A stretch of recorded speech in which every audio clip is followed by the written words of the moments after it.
Bago ngayong gabi, 10 na ang naiulat na nasawi at 13 ang nawawala dahil sa bagyong Opong ayon sa Office of the Civil Defense. 7 sa mga nasawi ay sa Biliran, isa sa mga napuruhan ng bagyo sa Kabisayaan. May report si Rafi Tima. Ito yung sitwasyon sa amin ngayon sa Manhilo Elementary School, Southern Leyte, Maasin City. Lubog sa tubig ang paaralang ito sa Maasin, Southern Leyte. Bumigay ang pader ng paaralan dahil sa ragasan ng tubig.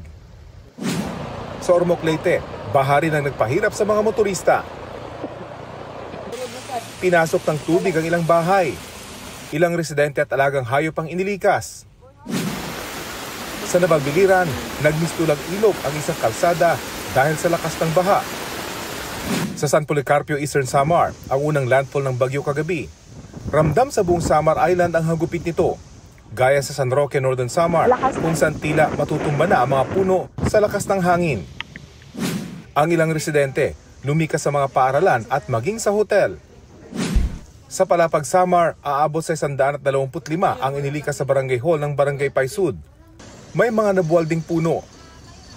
Sa ilang lugar na nawala ng kuryente, malaking tulong sa ilang negosyo ang kanilang generator set.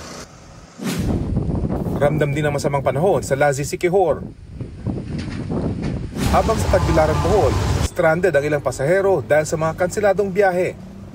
Hindi naging malaparaiso ang Boracay sa pagdaan ng bagyo. Umindayog sa lakas ng hangin ng mga puno sa beach. Stranded sa Caticlan Port ang ilang pasahero dahil walang naglalayag. Ang sitwasyon sa Boracay halos pareho sa Caluya, Antique, kung saan mahigit 70 pamilya ang inilikas. Sa Balasan, Iloilo, gumamit na ng lubid ang mga bumberong sumagip sa ilang binaha para mailikas. Sa bayan ng Carles, ilang lugar ang may hanggang dibdib na baha. Ang ilang bahay sa Pilar Capiz, nabagsakan pa ng mga nahulog na sanga ng puno.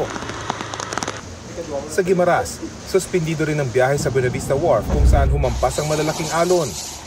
Rafi Tima nagbabalita para sa GMA Integrated News.